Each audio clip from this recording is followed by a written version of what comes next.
मेरा नाम है हरिया, मैं काम करता हूँ बहुत बढ़िया, खाता हूँ खाना और रोज गाता हूँ गाना। अरे यार, आज तो बहुत देर हो गई। इस खतरनाक जंगल को देखकर तो मेरे हाथ पैर ठंडे हो गए हैं। अगर मैं वक्त पर गांव नहीं पहुंचा तो मालिक बहुत नाराज हो जाएंगे। तभी हरिया को एक आवाज सुनाई देती है। सुनिए हरु जी।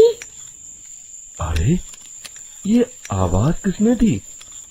तभी हरिया को सामने कुछ दूर एक औरत खड़ी दिखाई देती है।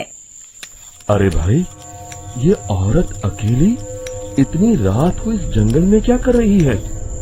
चलकर पूछना पड़ेगा। फिर हरिया अपनी बैलगाड़ी उस औरत के सामने लाकर रोक देता है और उससे पूछता है। अरे सुनिए, आप इतनी रात को इस खतरनाक जंगल में अकेली क्या कर रही हैं? तभी वो औरत मीठी आवाज में कहती है। अरे हरु जी, आप आ गए। मैं कब से आपका इंतजार कर रही थी। वैसे तो यहाँ से काफी लोग गुजर चुके हैं, लेकिन मैं खास आपका इंतजार कर रही थी। अच्छा, तुम सच कह रही हो? मुझे तो यकीन नहीं हो रहा है। वो क्या है ना, आज तक किसी ने मुझसे इतने प्यार से बात नहीं की। हाँ हरु जी, मैं सच कह रही हूँ। अब देर मत करिए और जल्दी से मुझे मेरे घर तक छोड़ दीजिए। हाँ, कौन सी बड़ी बात है, अभी छोड़ देता हूँ। आप मेरे पीछे बैलगाड़ी में बैठ जाइए और मुझे रास्ता बताते चलिए। फिर वो औरत हरिया की बैलगाड़ी में बैठ जाती है और हरिया बैलगाड़ी हाँकता हुआ आगे चल पड़ता है। फिर उस औरत के बताए हुए रास्ते पर चलते चलते हरिया बैलगाड़ी लेकर एक काली गुफा के आगे आकर रुक जाता है। हरिया उस औरत से पूछता है। हाँ देवी जी, आपका घर कहाँ है? यहाँ तो एक गुफा के अलावा और कुछ नहीं है। तभी अचानक वो औरत हवा में उड़ने लगती है। देखते ही देखते उसका सुंदर रूप एक डरावनी चुड़ैल में बदल जाता है और वो जोर जोर से हंसती है।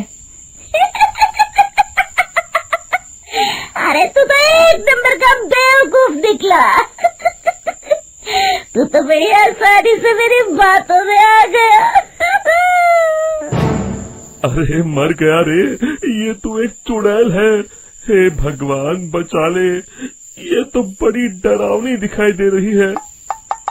और फिर अगले ही पल हरिया की बैलगाड़ी में रखा सारा सामान हवा में उड़ता हुआ उस काली गुफा के अंदर चला जाता है और वो चुड़ैल भी उस गुफा के अंदर जाकर कहीं गायब हो जाती है। हरिया ये नजारा देख बुरी तरह घबरा और परेशान हो जाता है। अरे, ये चुड़ैल तो मेरा सारा सामान लेकर गुफा में गायब हो गई। अब क्या होगा? अगर मैं गांव खाली हाथ गया तो मालिक मेरी अच्छी खबर लेंगे। मेरी इस बात का कोई यकीन भी नहीं करेगा। फिर आखिर वही हुआ। हरिया के मालिक चंपक सेठ को हरिया की किसी भी बात पर रत्ती भर भी यकीन नहीं हुआ। चंपक सेठ को लगा हरिया झूठ बोल रहा है और उसने ही लालच में आकर सारा सामान हड़प कर लिया है। फिर हरिया को बेईमान समझकर चंपक सेठ उसे काम से निकाल देता है। अगले दिन अपनी दुकान में परेशान बैठा चंपक सेठ गुस्से में बड़बड़ाता है। अरे, दुकान में तो सामान बिल्कुल भी नहीं है। अब मुझे ही शहर जाकर सामान लाना होगा। फिर वो अपनी बैलगाड़ी लेकर शहर चला जाता है।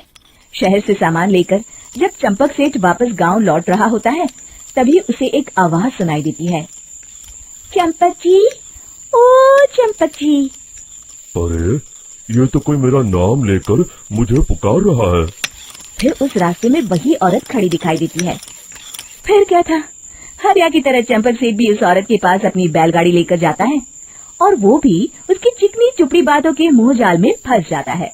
फिर चुड़ैल उसे भी अपनी गुफा तक ले जाती है और उसका सारा सामान लेकर गुफा में गायब हो जाती है।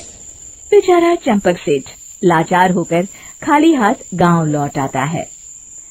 फिर ये उस जंगल में रोज की बात हो जाती है। जो कोई भी शहर से कुछ लेकर गांव की तरफ लौटता, वो चुड़ैल उसे बेवकूफ बनाकर उसका सारा सामान लेकर गुफा में गायब हो जाती। एक दिन हरिया एक लकड़हारे को उसी जंगल की तरफ जाते हुए देखता है। फिर हरिया उसे रोकते हुए कहता है। अरे भाई, क्यों अपनी मौत को दावत दे रहे हो? मेरी बात मानो, आगे जंगल में मत जाओ। वहाँ एक बड़ी भयानक चुड़ैल रहती है। लकड़हारा हरिया की बातों को नजरअंदाज करते हुए कहता है, अरे भाई, मुझे पहले ही बहुत देर हो चुकी है, मुझे जाने दो भाई। शाम तक लकड़ियाँ काट कर शहर के बाजार में बेचना है। तुम अपनी ये कहानी किसी फुर्सत में बैठे इंसान को सुनाओ, मैं तो चला। इतना कहकर लकड़हारा वहाँ से आगे जंगल की तरफ चला जाता है। फिर अगले दिन गांव के मुखिया के घर के बाहर बहुत सारे लोग जमा हो जाते हैं। तभी हाथ में कुल्हाड़ी लिए खड़ा लकड़हारा कहता है, अरे मुखिया जी, अब आप ही हमें बचाइए उस जंगल वाली चुड़ैल से। हमारा सारा काम तो शहर से ही होता है।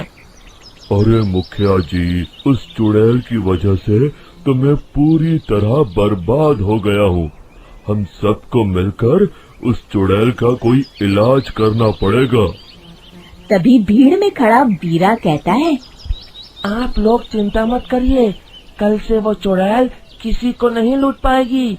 मेरे पास एक बहुत अच्छी तरकीब है। तभी चंपक सेठ उसका मजाक उड़ाते हुए कहता है, अरे तेरा नाम वीरा है तो क्या हुआ? तूने अभी उस चुड़ैल को देखा नहीं है? जाकर अपना काम कर, बड़ा आया। तब मुखिया जी कहते हैं, नहीं चंपक सेठ, मुझे लगता है हमें इस लड़के को एक मौका देना चाहिए। फिर सभी गांव वाले मुखिया जी की बातों से सहमत हो जाते हैं और वीरा शाम को एक बैलगाड़ी में कुछ सामान लादकर उस जंगल की ओर चल देता है।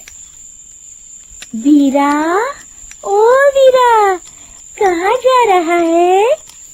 तभी वीरा मुड़ के देखता है, वही चुड़ैल एक औरत के रूप में खड़ी है। अरे बहन जी, मैं आपको ही ढूंढ रहा था। देखिए, मैं आपके लिए क्या लाया हूँ।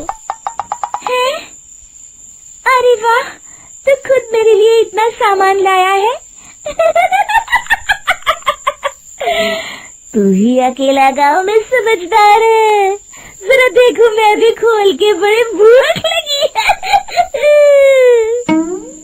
जैसे ही चुड़ैल उस सामान पर से कपड़ा हटाती है, एक भगवान शिव की तेज रोशनी उसके अंदर मूर्ति से निकलती है और चुड़ैल अपने असली रूप में आकर जलने लगती है। अरे मैं जल रही हूँ, बचाओ! बचाओ! ओम नमः शिवाय, मर गई मैं! देखते ही देखते वो चुड़ैल राख के साथ उड़ जाती है और सभी गांव वाले भी वहां आ जाते हैं। शिक्षा बुराई पे सदा अच्छाई की ही जीत होती है।